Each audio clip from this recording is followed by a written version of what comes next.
गुजरात में अहमदाबाद से London Gatwick जाने वाली फ्लाइट AI 171 12 जून 2025 को उड़ान भरने के बाद दुर्घटनाग्रस्त हो गई।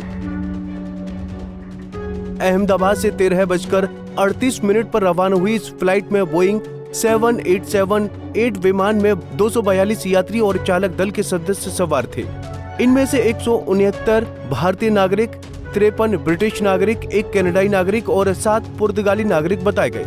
ताजा जानकारी के मुताबिक इस दर्दनाक हादसे में करीब 265 लोगों की निर्मम मौत हो गई। इस प्लेन में गुजरात के पूर्व सीएम विजय रूपाणी भी शामिल थे, जिनकी भी मौत की पुष्टि की जा चुकी है। इतने बड़े हादसे से मानो पूरा देश गहरे शोक में डूब गया है। हादसे से भयभीत होकर एयर इंडिया ने अपने सभी सोशल अकाउंट्स की DP ब्लैक कर दी है।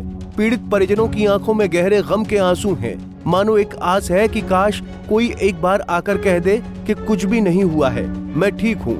प्रधानमंत्री नरेंद्र मोदी ने हादसे की जगह का दौरा किया और अधिकारियों के साथ रिव्यू मीटिंग ली। इतना ही नहीं, PM मोदी ने विजय रूपाणी के परिवार से भी मुलाकात कर उनके साथ अपनी संवेदना व्यक्त की है। कुल मिलाकर इस हादसे ने मानो देश के हर संवेदनशील नागरिक को अंदर से तोड़कर रख दिया है।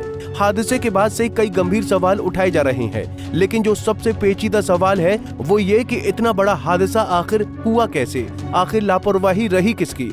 आइए इसको वीडियो में जानते हैं। कैसे हुआ अहमदाबाद प्लेन हादसा? जांच से पता चला है कि विमान की सेटिंग और आखिरी पलों में तकनीकी खराबी के कारण यह हादसा हुआ है। इसके अलावा सामने आया कि बोइंग 7878 ड्रीम लाइनर के उड़ान भरते समय इसका लैंडिंग गियर बाहर ही रह गया था और विंग फ्लैप्स पूरी तरह बंद थे।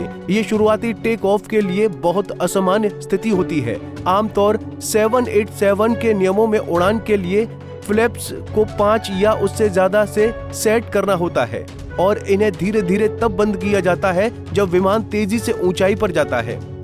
गौरतलब है कि बीते गुरुवार के दिन इस एयर इंडिया विमान AI 171 ने सरदार वल्लभ भाई पटेल से उड़ान भरी थी। विमान अहमदाबाद से लंदन की ओर जा रहा था। तभी कुछ ही दूरी पर उड़ते हुए विमान अचानक पास के मेडिकल कॉलेज की इमारत से टकरा गया। ये मेडिकल कॉलेज की इमारत छात्रावास की थी और छात्रावास के अंदर मौजूद कई छात्र और अन्य लोगों की भी इस हादसे में दर्दनाक मौत हो गई।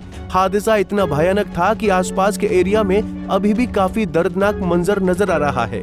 इस हादसे का सबसे चमत्कारी पहलू यह है कि हादसे का शिकार होने वाले बोइंग 7878 विमान में एक शख्स जिनका नाम रमेश विश्वास कुमार है, वो भी सवार थे। हादसे के दौरान वो इमरजेंसी एग्जिट से कूद गए, जिससे वो जिंदा बच गए। ये किसी चमत्कार से कम नहीं है।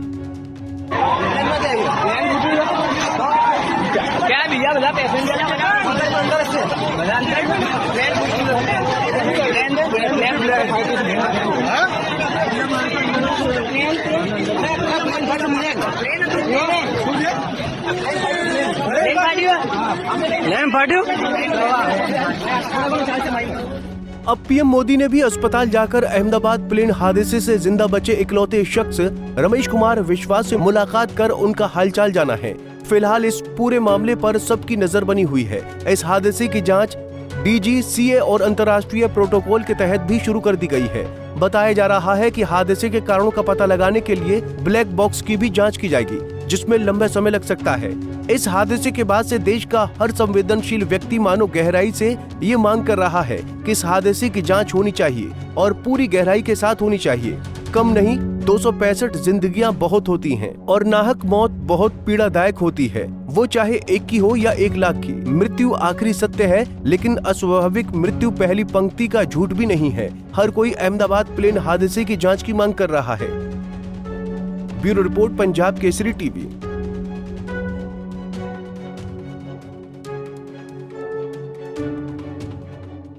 हमसे जुड़े रहने के लिए हमारे YouTube चैनल को सब्सक्राइब करें और नई वीडियो की नोटिफिकेशन के लिए बेल आइकॉन को दबाएं।